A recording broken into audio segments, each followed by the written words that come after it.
and record. This meeting is being recorded. Okay, so we're on page 145 in the grammar book. Crazy. I know I keep saying this, but 4 weeks counting today. So after today, 3 classes left. So we are down to the bitter end. We're not going to quite finish the book for grammar. We're going to get super close. It'll be, I think we're going to end up on week 29.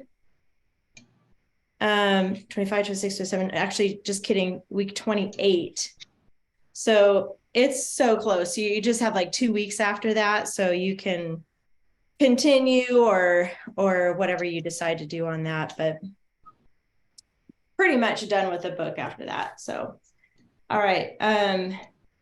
Usage with, between, and among. So those are 2 different words that sometimes get misused. So we're going to talk about when to use which word and how. And then you're going to actually be looking for those mistakes in your homework. So the first example says, surely between the 2 of them, they could get along. Between is a preposition that refers to 2 items. Among their various activities, Dorinda enjoyed reading best. So among is a preposition that refers to 3 or more items. I think we probably knew that subconsciously. Yeah, but I never really knew that. You know what I mean? On the forefront of my mind. So. One of those things, if you say effect or effect, yes, it sort of just goes naturally in your head without exactly really thinking about which one. Yep, that's exactly right. So between for 2 items and among for 3 or more. Okay, so you're going to cross out the incorrect use of among or between. Dorinda searched for berries, and they're suggesting among the worms on her plate. And I'm thinking because they've got 2 nouns here, berries and worms. So we're using, oh no, wait, among is for 3 or more. Dorinda searched for berries among the worms on her plate. Is it berries, worms, and plate? Yeah. All right. I think so. The next one is, let's look at the next one. Maybe that'll help us. Frederick waited for Dorinda between the twin pillars. I'm wondering if, well, yeah, berries and worms, because it's plural here and here, berries and worms, we don't know how many. And then here, the twin pillars, we know that's 2. So that's what I'm thinking is if it's not clear, if it's just a plural, it could be 3 or more. So, yeah, let's look ahead at some of the practice here, but I think and it could be because she's talking about plate too, but she's looking for berries among the worms. So yeah, it's a little tricky. Okay. Let me just peek ahead here real quick.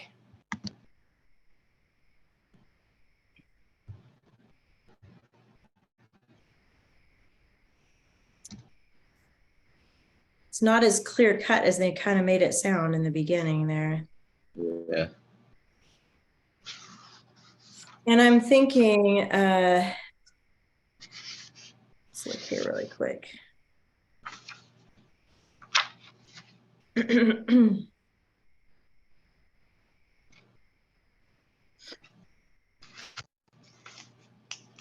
The first practice page on 147 has, he searched for the story among the books.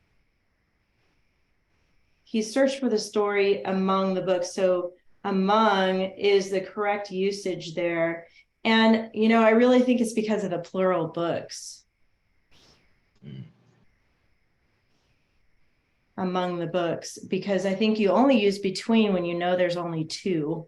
Yeah, I was just about to say that. Like maybe if it doesn't specify that there's only two, then that's how Yeah, like Ken said it. I think so too, because this example back here in 145, the twin pillars, twin obviously means two. So it would be between, it wouldn't be among the twin. So yeah. I think when you do your homework, it'll start to make sense. But I do agree with you. I think that's where it's going with that. If it's plural and you don't really know if it's two or more, like it could be 3 or 5 or 10. So, all right, let's keep going. Comparative and superlative adjectives. Comparative and superlative adjectives describe a noun by making a comparison. Comparative compares two items. Form it by adding the adverbs more or less or the suffix er to an adjective. We're going to look at a table down below that'll help explain that a little better. So Dorinda was the younger daughter. Marabella was the older daughter.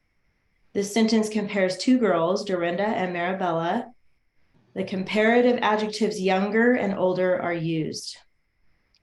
Dorinda was younger than all of her cousins. One or both of the items may form a group. Although this sentence mentions all of her cousins, it compares two items, Dorinda and the cousins. The comparative adjective younger is used here too.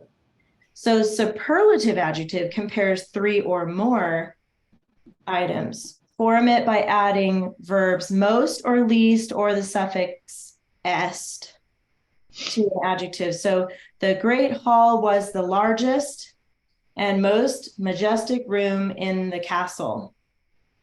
Okay, this sentence compares the great hall with all the rooms in the castle.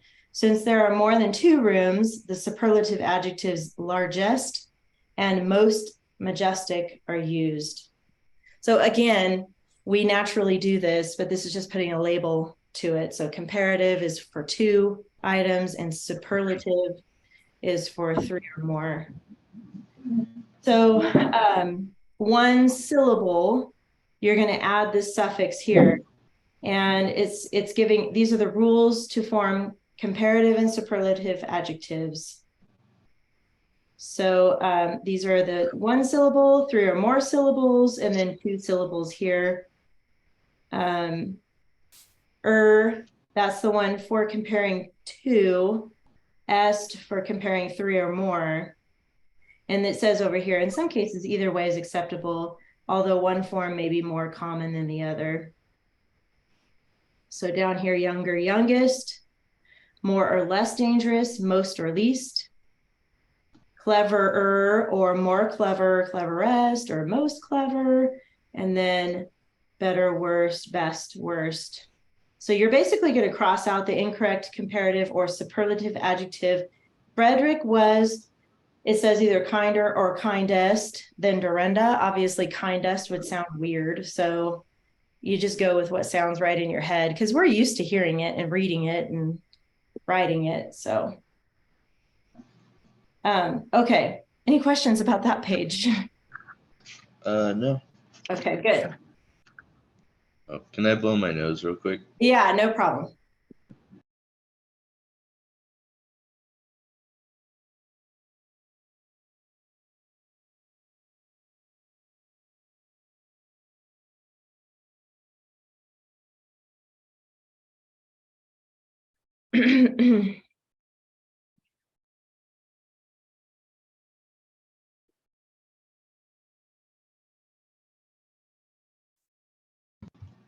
All right.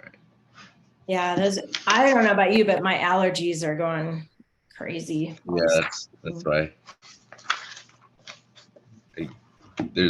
I think yesterday I used like more than 10 tissues throughout the whole time just Oh my because gosh.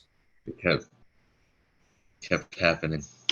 Yeah, I understand. Just let me know. I understand. That's kind of where I'm at too. But yeah, I feel that my eyes are itchy. Everything's like, too many things blooming out there. Yeah. This is the back. So this is 146. And talking about quotation marks. And it says on day 3, Frederick begins reading a story to Dorinda. And since he is speaking the words of the story, each paragraph must open with the quotation marks to remind the reader that someone is still speaking.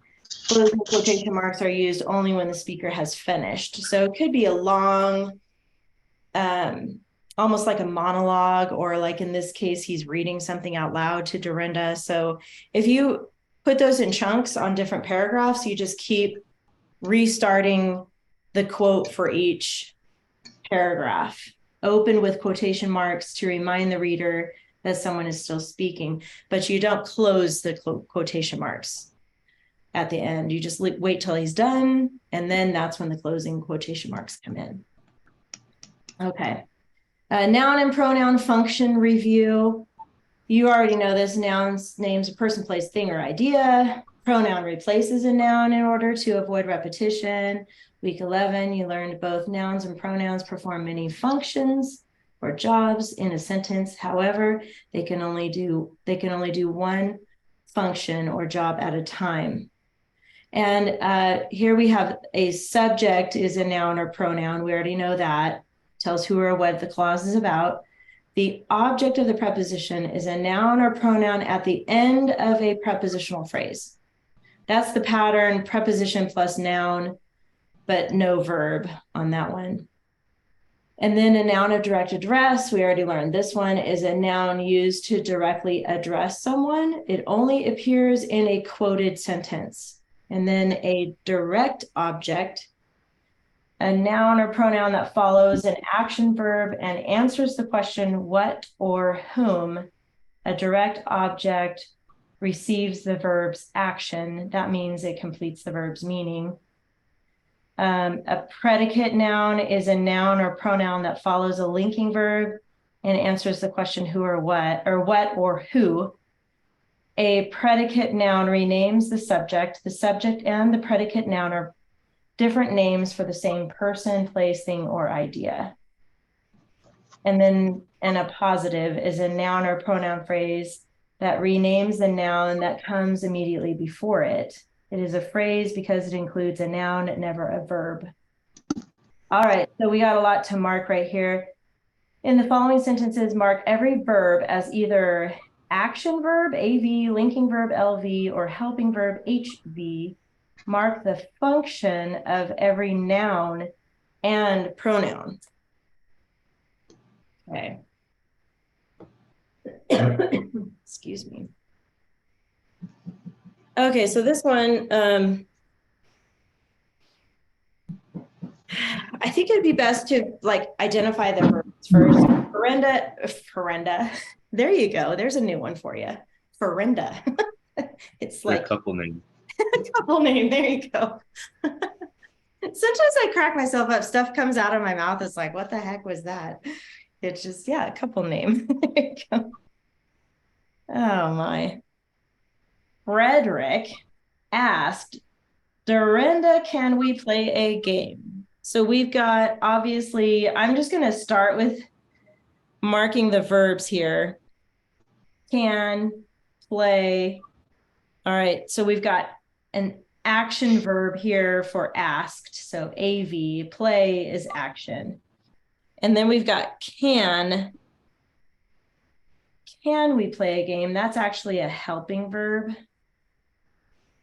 So we've got, okay, action verbs and helping verbs. Then we've got our nouns. We've got Frederick. That's also the subject, right? So let me double check this here. Yeah, subject, noun. We normally mark it like this with the S on top, but they're suggesting that you put it next to it now like this, SN, subject, noun. And when he's speaking, he's addressing Dorinda. So that would be a noun of direct address. Dorinda, can we, that is the subject pronoun. Because we play a game. Game is the direct object. Okay. What's the one what above we? It's a subject pronoun. So within that question, can we play a game? And you have the verb play. Who's going to play it? We. So that's the subject of that part of the sentence. And we put it SP for subject pronoun. Okay. Yeah. Thank you. You're welcome. We haven't really done, I don't think we've labeled it quite like that yet. So this is kind of new. Because we've been labeling subjects and verbs for forever, but so that's SP, subject pronoun. All right, well, let's try to fumble through the next one, shall we? Frederick, or Florinda, as we shall say. Frederick and Dorinda played a game. So let's start with the obvious verb. Where's the verb in that one? Played. Yeah, and that's an action. So we'll label it AV for action verb. You're right. And then the subjects. Frederick, Dorinda, and game. Or at So least Frederick and game. Frederick and Dorinda are the subjects because they're the ones who played, right? Ooh, all right. Yeah, because it's thinking- answering who played. I was thinking game just because it was like that's what they were doing. Yeah. So game is actually, so these two would be subject nouns, Frederick and Dorinda. Game is actually the direct object. That is the thing they're doing. So this would be DO. They gave you a little key down here too, if you need to look at that. Okay.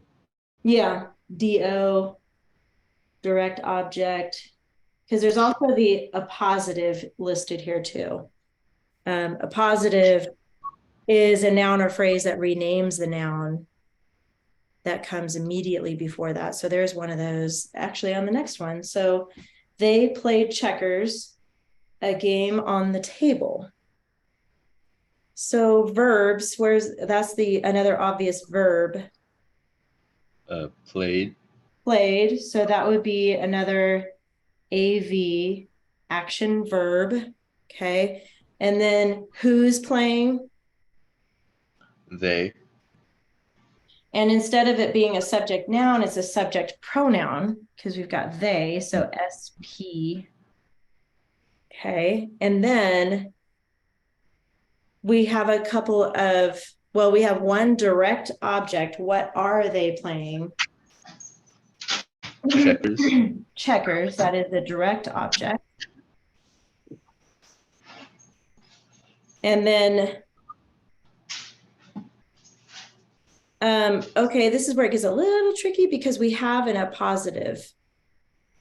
And the appositive is the word game because it's renaming checkers. Even though we already know what the game is, it's referring back to checkers. So instead of it being like a pronoun referring back to a noun, it's actually a positive referring back to an object or a direct object. So this would be APP for a positive. Does that make sense to you, Jasper? Yeah. Okay. And then on the table is the object of the preposition. So we have the preposition on the table is a prepositional phrase, right?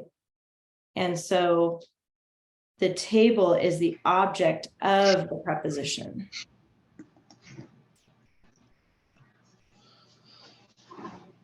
All right. Yeah, it's just going to have to, it's going to have to be kind of slow. I mean, in my mind, finding the verb and the subject first is easiest. And then in your homework, it's going to tell you what you're looking for as far as, oh, no, it's not. Just kidding. Gosh, this is getting hard. This is seriously college level grammar right here. So if you go on to college and you take grammar, you're going to be like, I remember that. I already know that. I learned that when you guys were learning Algebra. Yeah, right. You little people. Peasants. So it does say, like, on your first page, you have 13 noun/pronoun jobs. So all I have to say is good luck with that. I mean, here's how you can do it. You already know nouns and pronouns, right? So you find all the N's and P's, label that, and then you got to figure out what their jobs are.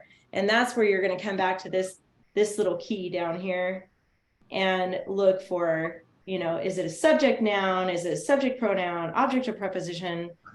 Yeah. So you're going to have to come back and kind of check your key back here. So, all right. Next one, cribbage. Have you ever played cribbage before? I don't think I have. That's an old game. My dad played it for as long as I can remember, and he tried to teach me before. It is really complicated, and it has to do with this little, like, wooden Is that the one block. with the long sticks? Yes, it has like little pegs in it. Yeah. And it's also a card game. So whatever happens in your hand, then you move your peg and then you have to make it around the board and stuff. So yeah, very, very old. I don't even know when it was invented, but anyway, maybe someday. It's kind of like, have you ever been to Cracker Barrel? I have never been to Cracker Barrel. Okay. They have these little, like, little pieces of wood, and it has holes, and then they're like golf tees, I think, and you just move them around. I'm not really sure what the object of the game is, but it kind of sounds like that.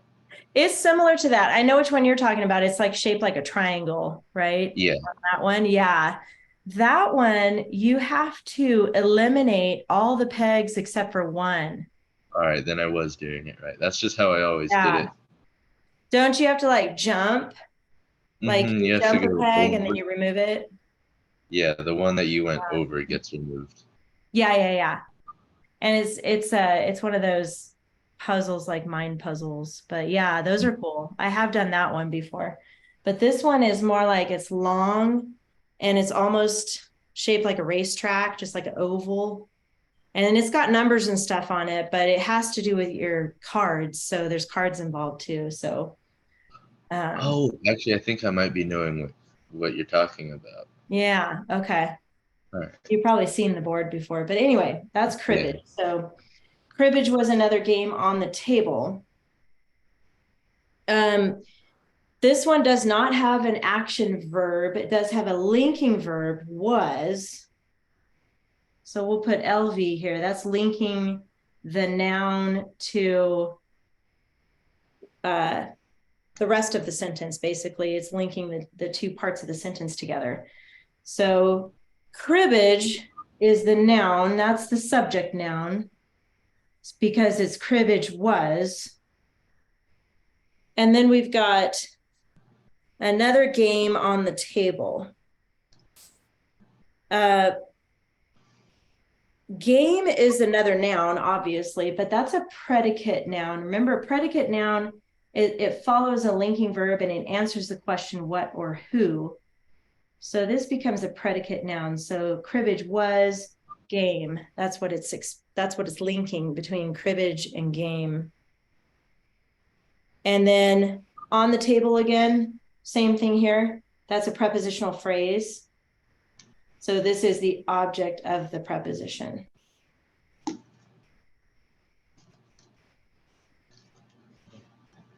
Okay, well, this kind of stuff just takes repetitive practice over and over and over again. So that's why the book is designed this way, for you to have all these different practice pages. So yeah, I recommend, and I think you already do this, Jasper, doing one page and then correcting that page. Is that how you do it?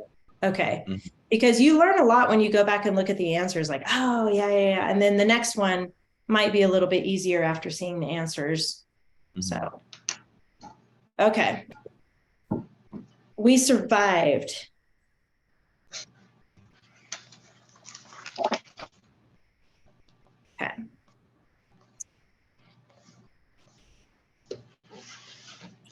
I was exploring Google Classroom this morning. I noticed that I didn't see you turn it in yet as far as the rearranging of your paragraphs and stuff. Did you see my note about that?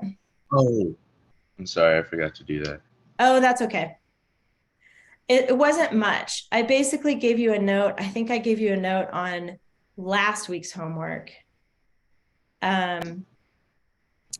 Because we kind of talked about it in class, moving that middle paragraph to the front and then Yeah. working with the verb tense. So whenever you get a chance, I don't think it'll take you that long, but I do want to see it completed. Okay. So when you get a chance, you can fix those things on there. And then did you get a chance to get some sources to bring to class today? Yes, I have four, but they're not printed out because our printer is low on ink, so it like Oh, okay. just makes lines. Oh, shoot. Okay. It's going to help you a lot if you could print it out, only because you're going to need to take notes in the margin. I wonder if you can. No, you probably can't download it, huh? It's probably just a link in your URL link. Um, I can copy and paste the Oh, stuff on the website you might be able and to then do like put it in a Google Doc and then just yeah, put it through there. you might be able to do that. Okay, so who is the person that you chose? Um, it was a rapper that my brother listened to. He was younger, but from what I've seen, he like had a really big impact on the people who listened to his music. His name was Mac Miller. Mac Miller, MAC, or is that how he spells Yeah. it? hmm Okay, that's cool. His And music is mostly explicit though, so be careful oh, if you listen. does your mom know that you're researching this guy? I'm sure you should I let think her she does know. now. Okay. I don't think she did anything too bad because he was a good person, but he just did drugs, I think, which was the cause of his death. Yeah, and then rappers, unless it's a Christian rapper, I have never heard a rap song. I don't know what you call it, a rap. I don't know, Yeah. one of their without a cuss word. They just do. But I would just want to double check with your mom and make sure she's okay with that because I know you might come across some stuff as you're researching. And I thought Uh, if that one didn't work, I could do Stan Lee because he was a pretty noticeable fella. oh yeah, okay. Stan Lee. hmm I'm drawing a blank on who that is. Let me just look really quick. he did the Marvel movies. Oh yeah, yeah, Or yeah. I'm like, why is that ringing a bell? He's the guy that makes a cameo in every one of Mhm. the movies, huh? Yeah. Yeah, that's cool. I mean, to me, that would be a little safer for you. Um, because I know along with rap music and stuff comes like music videos and stuff, and sometimes Uh, you're kind of treading on dangerous ground there, but um I don't know. If you could just check with your mom. I mean, if she says, yeah, go for it with Mac Miller, I'm okay with it. So I just would hate for you to be researching and something come up and then it's like, uh-oh, and awkward and all that. So just to make right. sure you're protected because I don't want to lead you astray there. But or the other guy, Stan Lee, that would be pretty cool actually too. So and except for Stanley, I think is still alive, isn't he? Or did he die? He died in I think 2019, Oh, sometime sort of recently. yeah. Oh, yeah, you're right. Wait. Yeah, 2018 he died. Uh, Okay. So you could write about him. I forgot that he died. My favorite cameo of his, and you'll remember which one it is, but when they're in the library and he's listening to music on his Oh, was that in the Spider-Man movie? yes, Spider-Man. And Yeah. Spider-Man's like battling this guy and all the bookshelves are falling over and he has no idea. And he's just walking around and that's my favorite one. That's a I good one. think my favorite was either the one in Thor Ragnarok where he was the haircut guy and he's like, my hands aren't as steady as they used to be. Yes, I It is forgot about that. that one and another one, and I think it was Guardians of the Galaxy or Infinity War, but he was in space and he was talking to these they're Marvel people, but they're like something completely different. Oh yeah. He was just like on the moon in a spacesuit and he was just telling them stuff. Oh yeah, And I yeah, thought, yeah, yeah. That's a good one too. I love Marvel movies. They're so fun. I've seen them a million times. I could, Mhm. they're the kind of movies you could see multiple times. And yeah. I think I read somewhere that in Avengers Endgame, where it was Captain America when he was older, that was supposed to be Stan Lee, but he died before he was able to do that. Oh, And I was thinking about that, and it's like that would have been so that would cool have to been see. epic. That would be Yeah. like the ultimate cameo. Oh my gosh. So they had planned on that, but then he died. Man, that Uh-huh. would have been cool. And it Yeah. would make so much sense too, because like in all of those movies, Captain America is he was like the starting point of it all, Yes. basically. Yes. It would like go full circle. That would have been so cool. Man, yeah, that would have been so Captain America was like the icon for a lot of it. That's cool. Especially when they did the comic books still, because it was it was during was World War II the one with the Nazis? Yes. All Yeah. right. When they did the comics, he was like the icon for beating up Nazis. He's like Oh, Captain yeah. America, this guy who will defend you. That's right. I Yeah. think I think at one point in the comics they had somebody named like Nazi Smasher or something. Oh, wow. It was one of his nicknames, or it might be something completely different, but I know it involved Captain America. Well, because he appears in other movies too, even though he's not like a main character. So yeah, it's once you get really deep into it, they start merging and Yeah. you know, yeah, that's cool. So that would be a good one. But you're saying you already found 4 sources for Mac Miller. Yeah, but I one time in I think it was last year, I did a practice report and I did Stan Lee so I could find those resources again. Okay, that's a good So one. I think I might do that one just because it'll be more familiar. Yeah. Either way, I'll leave that up to you. But I'm leaning more towards Stan Lee, honestly, because I think that would be Yeah. a good one. Um, and then I don't know if you'll have time or a way to get to the library, but it would be good to just practice having one of your resources a book if you can. Um, I don't know if you guys even have, I mean, most people don't have the encyclopedias anymore, but you guys don't have those at home, right? An encyclopedia. Yeah, do you remember? All Do right. you know what those are? Yeah, I was asking my mom if we had one. Oh, those are pretty old school, so I don't know if you have those anymore. But My mom says that we're old school.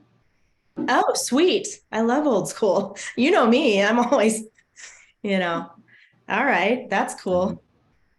If you have that, then you don't have to go to the library. You can just use your All right. have. Um, that sounds good. Okay, so we're going to go over a couple of things. Have you ever heard of MLA format before? MLA? Yes. Okay.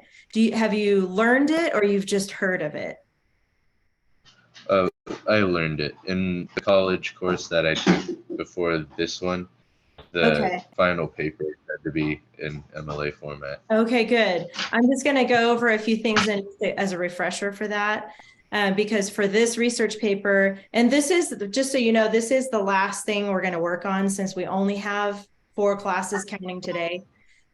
So by that second week in May, you'll have finished your research paper, and that's our final assignment. So have you ever used Google Docs when you're doing MLA format before? Yeah, that's Okay. where I had to type the stuff out and then submit it. Because I haven't really used Google Docs for MLA, but I learned a bunch of stuff this morning about how easy it is to use that. They basically have like a plug and play kind of thing where you just plug in your information and it formats it. Oh, really? Yeah, I'm going to show you that because I was super happy to find that. I Although, always did it step by step, like do the double spacing and then put yes, name and date and all of that. I'm glad you've done that before because that's good too to know the details and how to fumble through that yourself. But this is going to blow your brain because all you have to do is like cut and paste. I'll show that to you. So, okay. And then, but first, let's get into your binder really quick. I'm going to have you get out a couple of things. 3 pages actually. So go to, and we're skipping a little bit in the binder because I really wanted to end up with you being able to do your own research paper. So you're going to go behind source text. Go to page 123. And this is formatting a document. It is good to know the steps.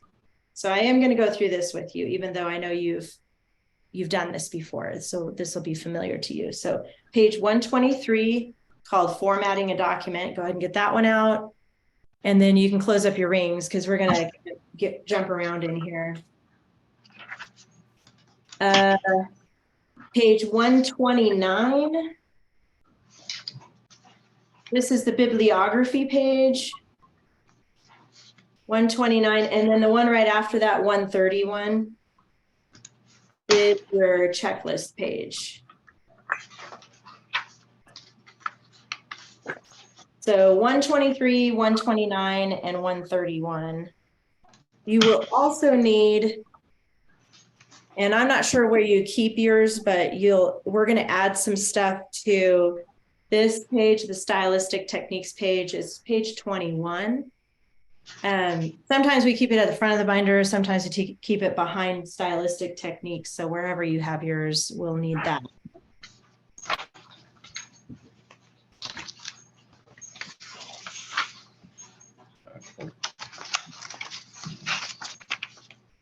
And that's it from the binder. What? That's all from the binder, those 4 pages. Did you find them all? Yeah. Good, okay.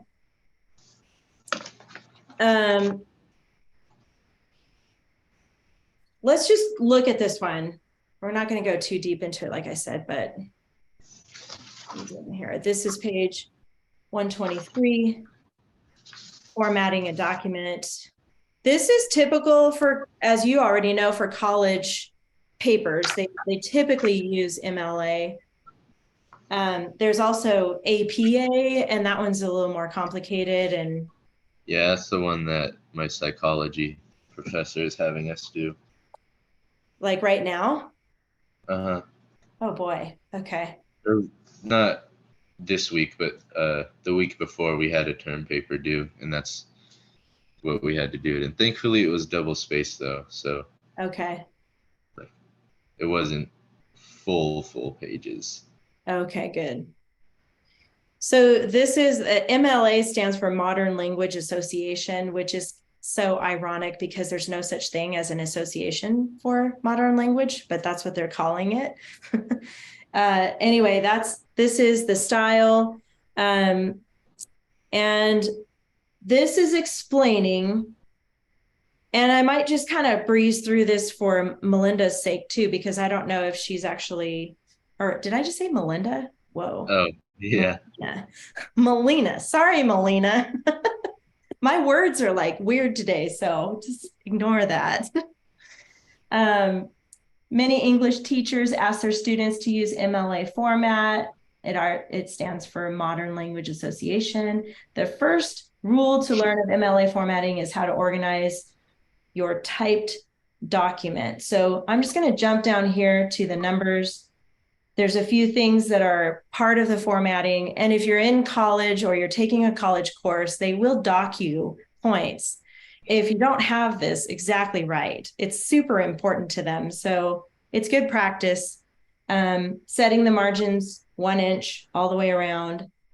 And then the font, 12-point legible font. If you just stick with Times New Roman, you'll be fine. And that's kind of the default on most, well, on Word, that's the default. But I think on Google Docs, it defaults to something else, right? It's automatically as Arial, Yeah. which So is you just like the basic letters. So you would have to change it on Google Docs to New Times Roman. So there's two different types of font, and you've probably heard of serif before, SERIF. Yeah, I think so. Serif basically means there's little lines at the ends of the letters. So if you look closely right here at the word many on the first part of this paragraph, you can see at the bottom and the top of the M, there's a little horizontal mark there. Mhm. You can compare it to the M right above it. That one does not have it, this part right here. So this would be considered serif with that little added extra line, and that's New Times Roman. And then if it's sans serif, I think sans is Latin, and I think it means without. So Oh, yeah, sans, those ones look more smooth and flowy. yeah. So like this one up here would be considered sans serif without those little extra lines. Do you see what I'm talking about when I say that? Yeah. Lines. Okay. So it's more blocked, kind of like an older style of font. So you want to make sure it's serif. So just stick with New Times Roman. And there's others that you could use, but that one, if you're not sure, just always use that one. Okay. And then 12-point is super important. And do you know how to change your size of font on Google Docs? Yeah. Okay, good. Spacing, double space, you already do that. And then there's this header. Have you used a header before? Um, It's different than a heading. A header is different than a heading. I think so. That's just like I would put Truesdale and then like it shows there Truesdale 1. Yeah, so then when you create a header, it will automatically number your pages for you. So yeah, you would put Truesdale 1 in the header on the first page, and then it would automatically fix all the other pages as you go.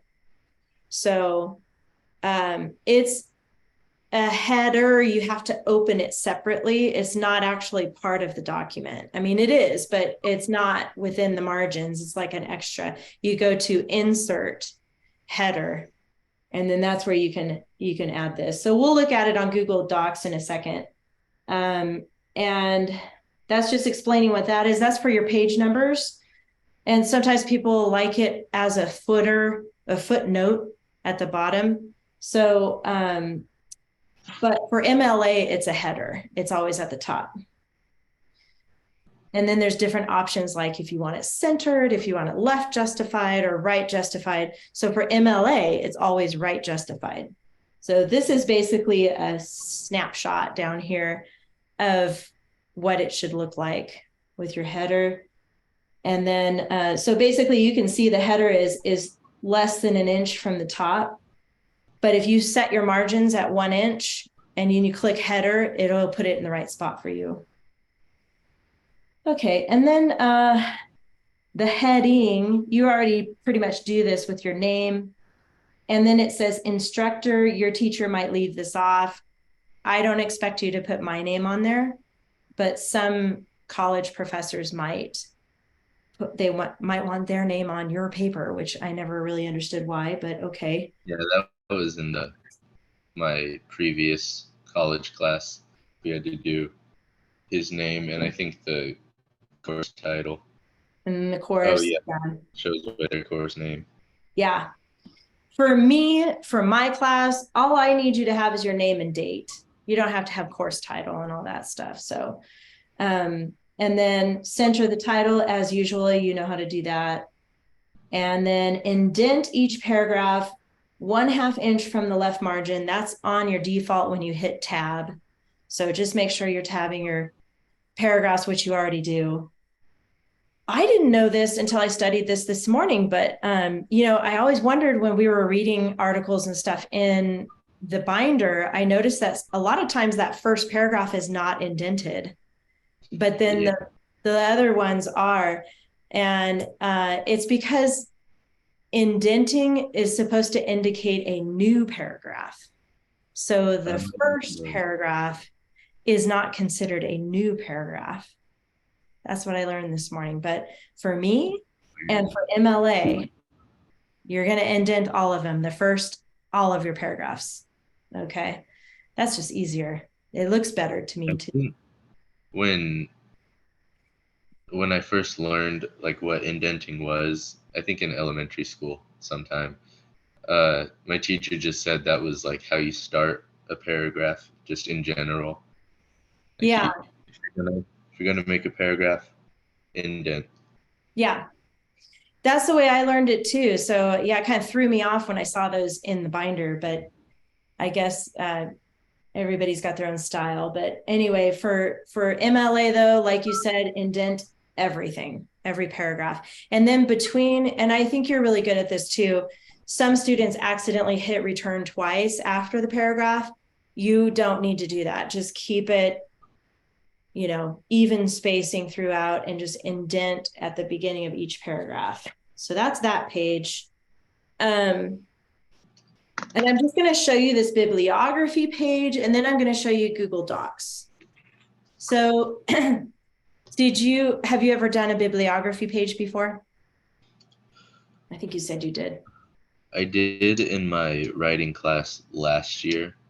Okay. But it was not a fond memory because she made us write it down on paper instead of typing it. So that wasn't fun. Yeah. Old school. I can appreciate that. Yeah. But I get why that was torture, especially if you know how to type and, I don't remember if she had us write the link down, but I know she had us write a bunch of stuff for it. Yeah. Well, that's how it was in the beginning of my class. You had to do those keyword outlines. Well, basically all your keyword outlines were handwritten. So, but yeah, so there's a lot of rules about this, a lot. And this is a little cheat sheet for you. This is MLA format here too. So when you do a report, your teacher might want you to include a bibliography. There's a separate page that lists the information about the source or sources that you use to write your report. In college, this is super important because, there's plagiarism and this protects you. If you have your list and then there's a way to cite your bibliography, cite your sources within your research paper. This class doesn't get too deep into that, but if you wanted to continue in the binder, it goes into more of that kind of stuff later. But super important in college for sure. So if you do, and maybe, well, you're taking college units now, so that's good. You're learning how to do that.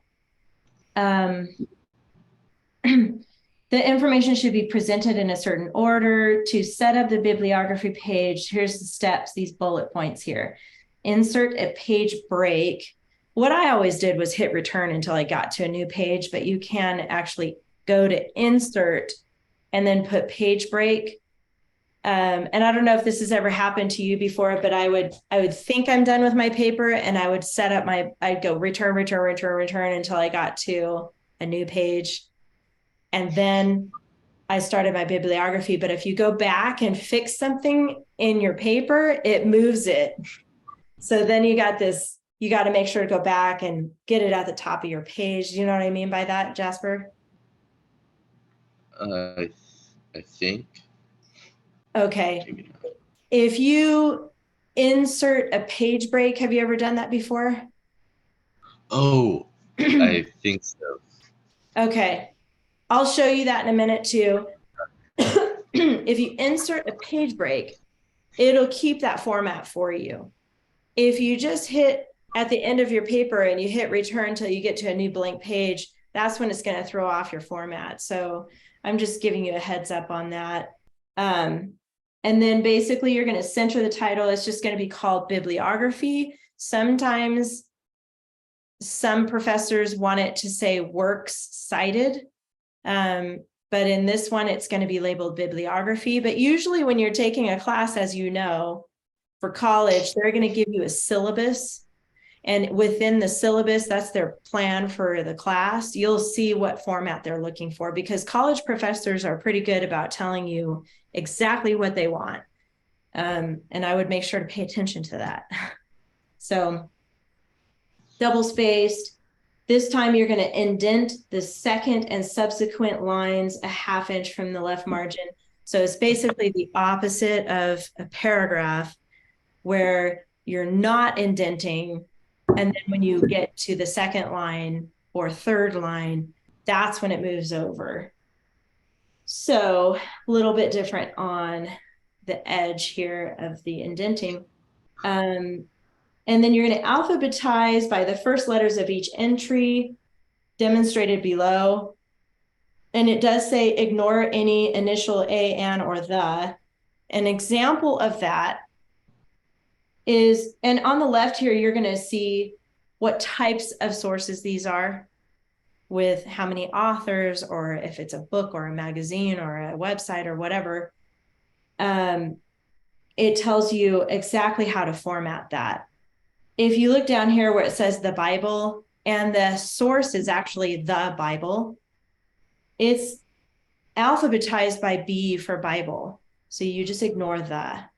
So whenever you have a title that has the word that in it, just that's what that means here. Ignore any initial a, an, or the. Most of them start with the author's last name as far as the source. So book with one author, last name, first name, and then italicize the name of the book. And then you have the date here too. Notice right here, you have the 3 dashes. This probably won't happen to you in this report that you're doing, but those 3 dashes indicate that it's the same author as the one above it. Rather than having to rewrite out the name again, it's just a little symbol that it's the same author. Like a ditto mark. Yeah, kind of a ditto mark, yeah. If you got 2 authors, you're going to list them by last name with the, alphabetized. Notice how they have Bird David, and then they have and then he has his first and last name. So basically, this is going to take you a little bit once you get your sources. However, I'm going to show you the trick, so it'll save your life and it'll save your time. So this is just tedious right here, but yeah, I want you to know what it is just in case you need that later. These directions are based on MLA 8. Yeah, so that's the other thing. They change the version sometimes. So you just want to make sure you have the correct current version, which is the 8th edition right now. So this is correct. All right, that's that page. Let me share my screen and show you Google Docs. Oh, I got to pull it up really quick first. And if you want to split your screen, you can, so that you can practice it on your end as I'm showing it to you if you want. It's up to you. I think I'll just watch it and then look at the recording later. Okay. All right, so I'm on my Google going to open Google Docs.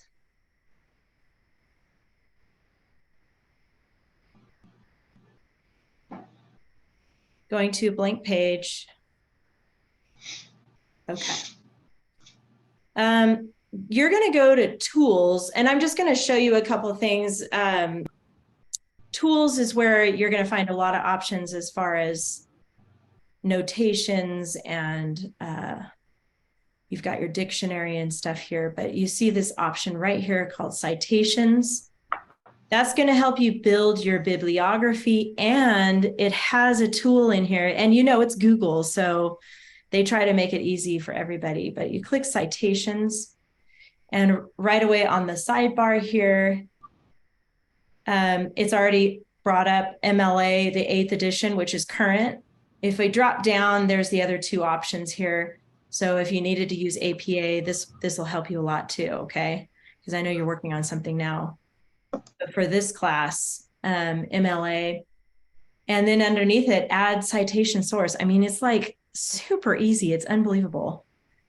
You got your source type. So you've got either book section, website, journal article, newspaper article, blah, blah, blah. You've got all these different options here.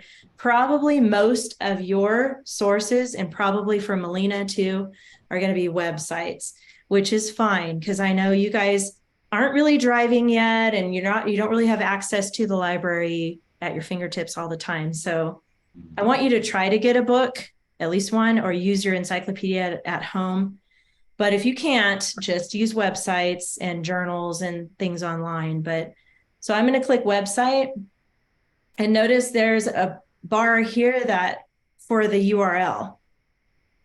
And I pulled up Steve Irwin. Let's see. Where's my article? Oh, I'm going to go here. So I just Googled Steve Irwin here, and Encyclopedia Britannica, that's a safe one. I'm going to click on that. Brings up an article.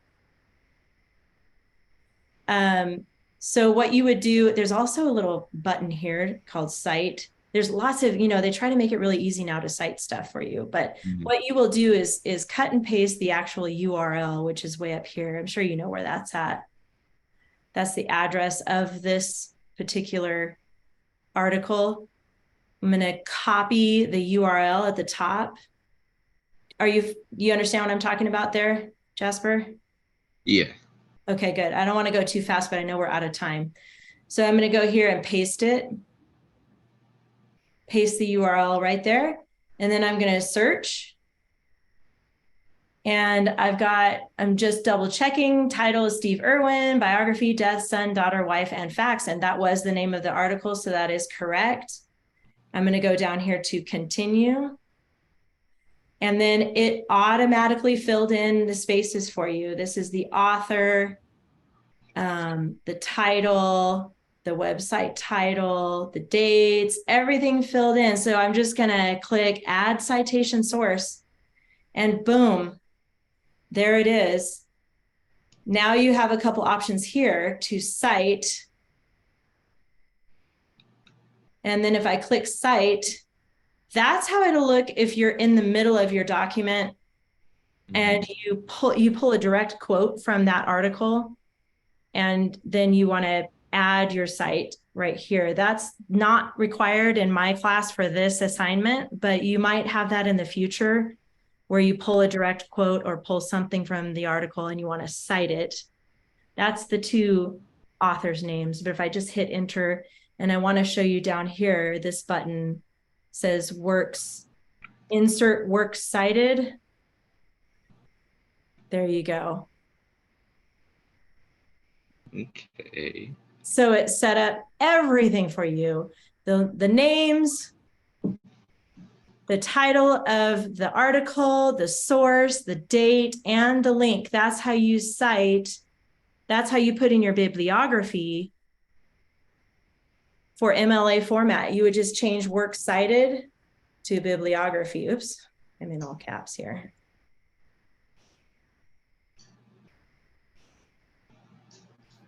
The other really cool thing is the more you add, it will alphabetize it for you. So this is like a lifesaver, okay?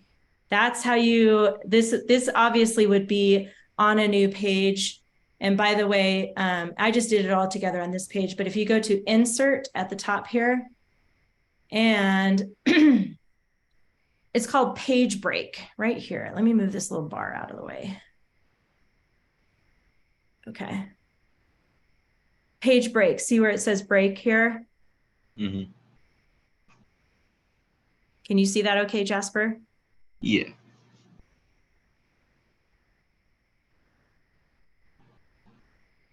So I go to insert. Can you see what I'm doing? Yeah. Oh, for some reason I can't hear you. Did I just mute you or something? Oh my goodness. I can't hear you anymore. I don't know what happened, but anyway, okay, so page break right here. Oh, there we go. Now I hear you. Okay. So when you enter a page break, it's going to just put it on a brand new page for you. All right. That's basically what that is. So Okay. I know that was kind of fast at the end because we ran out of time, but okay, so your homework. And we didn't really get to go over the checklist, but we're going to do that next week.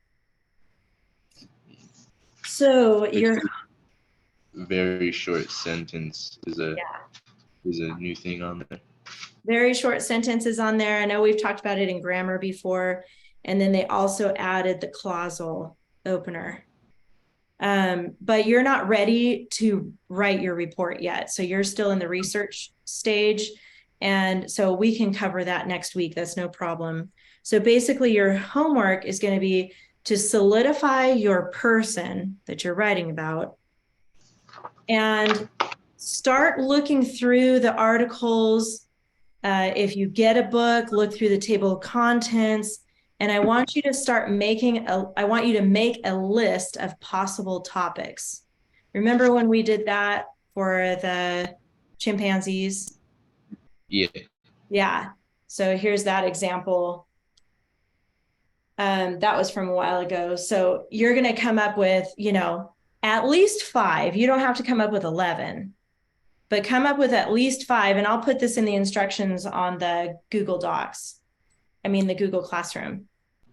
You're going to come up with at least 5 different possible topics. And it could be, one of your topics should be early life and maybe like accomplishments or schooling or, whatever other possible topics you come up with. You might find some really interesting things about maybe experiences or travel, or I don't know.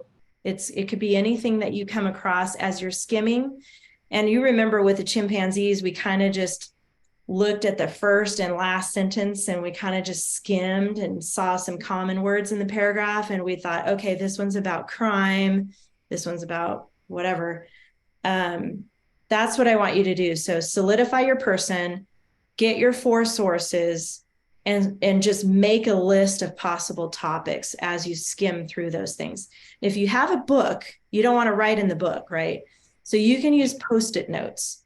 And I would just put the Post-it notes where they're sticking out of the page and then write on there near wherever the paragraph is on the page, kind of a summary or a couple words describing what that paragraph was about. Does that make sense? Or that page, what the page was about. So we're going to do kind of like we did with chimpanzees, where you're looking at all of it going, okay, what are the possible topics? And then you're making this master list. And that's what I need you to bring to class next week. Possible topics. So you'll solidify your person, get your sources, come up with your possible topics. And we're going to save making the outlines for next week in class. So just make sure to have all that ready so we can start working on your outlines when you come to class next week, okay? All right. And then your grammar. So, all right, that's it for today. Have a good one, Jasper. Right. Your internet survived. Bye. That's good. Yay. Yay. All right, bye. See you next time.